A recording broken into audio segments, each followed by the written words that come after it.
If you had the privilege of experiencing childhood in the 90s, I wonder if The Lion King was as pivotal for you as it was for me. The titles of the songs, the lyrics, the imagery, the theology, the storytelling. It has all endured the test of time, and sharing it with my children has been a delight beyond measure. One of the most vivid scenes from that movie takes place in the elephant graveyard. Mufasa warns a young Prince Simba never to venture beyond the lush green valley to the place where the sun does not reach. But rather than being scared by his father's description, Simba is only encouraged by the mystery that shrouds the place where his father forbids that he go. Simba and Nala venture beyond the boundaries of the kingdom with optimism and curiosity that goes hand in hand with youth. What they find is deeply unsettling. A landscape that is parched, massive skeletons of dead elephants, and perhaps worst of all, hyenas lurking in the shadows. Indeed, it is Disney's version of a plea never to leave the light and to avoid the shadowy parts of the world or face the possibility of certain death. This is the scene that always comes to mind when I hear Ezekiel's prophecy of the Valley of Dry Bones. Mortal, can these bones live? At the time of the prophecy from Ezekiel, everything in Israel was gone. The Israelites had been exiled from their homeland, their comforts, and their traditions. Everything they once held dear was no more. They were beginning to regather in small groups to find some semblance of hope. Ezekiel turned to God in the midst of all that was unfolding. God met Ezekiel where he was, surrounded by death and hopelessness. God called to life that which had been lost. The gift of this prophecy that Ezekiel shares is the hope that God gives for the future. I will put my spirit within you, and you shall live. Now, God does not wave a magic wand and solve all of Israel's problems. Rather, Ezekiel shares God's promise that there will be flesh on the bones once more. You see, knowing that the future is secure enables the Israelites to survive the present. Knowing that the future is secure enables the Israelites to survive the present. God restores hope and gives life to the Israelites, allowing them to emerge from the exile made whole. Jesus restores the 12 tribes of Israel, bringing new life where there was once death and destruction. Jesus calls together 12 disciples, what should be to us a very clear connection between the 12 tribes who had been lost, puts flesh and bones on those that had been destroyed and left to decay. The hope that Jesus offers was not just for that moment. When Jesus raised Lazarus from the dead, the possibility for a renewed life, both in the flesh and in eternity, are made known to us in the flesh. In today's lesson from John's Gospel, when Jesus raises Lazarus, in addition to Lazarus' body, Jesus restores hope. Martha, Mary, and their community were mourning the death of their brother. Additionally, they were mourning the fact that Jesus did not intervene to save him, despite the fact that they were sure. They were sure that he would drop everything and show up for his dear friend. It was the worst kind of loss. Disappointment, piled on top of grief, and the finality of death. When Jesus does come to them, he does a new thing. He raises Lazarus' body from the grave. He does something for them that had never been done before. Mary, Martha, and all who loved Lazarus are reunited with him in the flesh. That is the moment when Jesus restores the hope that had been lost. But this story does so much more than bring back one man from the dead. It prepares Jesus' followers for what will happen to him. You see, resurrection was a new concept. It had been talked about in the Hebrew scriptures, but nobody had seen it come to life with their very own eyes. Strategically, John's gospel brings us the story of Lazarus' resurrection before Jesus' final procession on Palm Sunday. Bethany, where today's story takes place, is adjacent to the Mount of Olives, where Jesus began his final procession into Jerusalem. The geography of the story unfolds poetically. You see, when you stand in Bethany, you cannot help but see the Mount of Olives. You see what I'm saying? When you stand in Bethany, your eyes rise to the Mount of Olives. In plain language, Jesus had to go to Bethany to prepare his followers for what was about to take place in Jerusalem. Lazarus is not resurrected once and for all. He was raised from the dead and will, in fact, die a bodily death a second time. But the vantage point of all who witnessed Lazarus' rising from the dead is permanently changed. Jesus makes more tangible the hope of God that he's been talking about all along.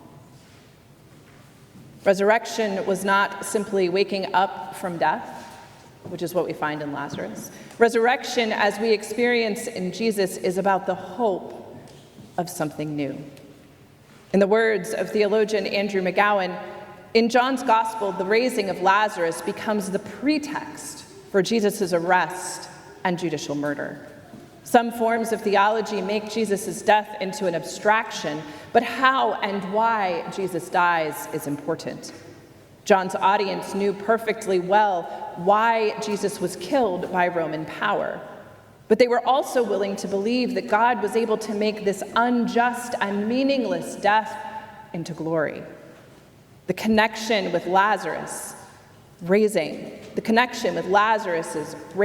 juxtaposes the authorities and how they view the cynical use of death as the ultimate power with God's power to bring the dead to life. Martha and Mary experienced Jesus' recasting of the sign of resurrection itself and of their faith in him when he presents Lazarus back to them, alive in the present. He has changed faith in the resurrection from a creedal affirmation about the future into a present reality. One more time. He has changed faith in the resurrection from a creedal affirmation about the future into a present reality. The sign of Lazarus is not then a mere coded message that Jesus too will rise, but a sign of the life promised in the resurrection, which he gives to those who have faith in him, even now. Martha's words are profoundly prophetic when she declares, "You are the one coming into the world." The verbiage of this sentence in the original Greek is in the present tense. It's imperfect. It's happening in the moment. We recall her words in the acclamation we make during the Eucharistic prayer. Christ has died. Christ is risen. Christ will come again. Christ is risen as we speak every day. I know I sound like a broken record, but just one more time for the people in the back, the raising of Lazarus from the dead was not significant just for Martha and Mary and their loved ones. Rather, they each serve as a beacon of hope meant for to help the faithful endure the present. As we retell the story of Lazarus being raised from the dead, as we still sit here in the midst of Lent, barely looking out onto the horizon for the hope of Easter, we are reminded of Christ's resurrection. We are prompted to look for the resurrections in our midst on a daily basis. I know I'm flirting with an Easter sermon, but just bear with me. I wonder what resurrection looks like at St. James's. You, my beloveds, have been through a lot in the last few years. On my first Sunday, Blake said something that made me wildly uncomfortable until I had more time to sit with it. He said, "I can't help but notice how much it feels like Easter." And I don't think he was referring just to the beautiful handiwork of the flower guild adorning the sanctuary, but the spirit of our worship on that first Sunday in late September. I was uncomfortable because Easter is about Jesus, and I am so clearly not Jesus. But at the risk of interpreting a theologian whose company I keep, I think what he meant was that hope had been restored. In the midst of the transition, you were longing for love and the companionship of God, who wants nothing more than to remind you of that love than by being with you. In the beginning of this next chapter, you were once again reminded of how much you are loved, and that God has been with you every step of the way. So I wonder what this resurrection will allow in this next phase of life at St. James's. I wonder if our deep commitment for caring for those throughout Richmond experiencing hardships of many kinds might take shape in the form of surprising companionships and mutual learning. I wonder if the children who fill our sanctuary and classrooms with wonder and surprisingly pure faith might inspire the adults among us to be more courageous. I wonder if our history might be the source of our commitment to reconciliation in the form of companionship that writes a new chapter in Richmond's history. I wonder if our proximity and shared history with Beth Ahaba becomes a source for transformative interfaith dialogue and kinship in a world that is deeply, deeply divided. I wonder if our desire to have lots of really good parties might become the inspiration for a hospitality ministry that makes us known as the public church throughout Richmond. I wonder what our next experience of being resurrected from the ashes might inspire for all who know our story. Because here's the thing about hope. It changes everything. As Christians, we proclaim a God who was not only interested in some miraculous experience, but who is in the midst of us every single day.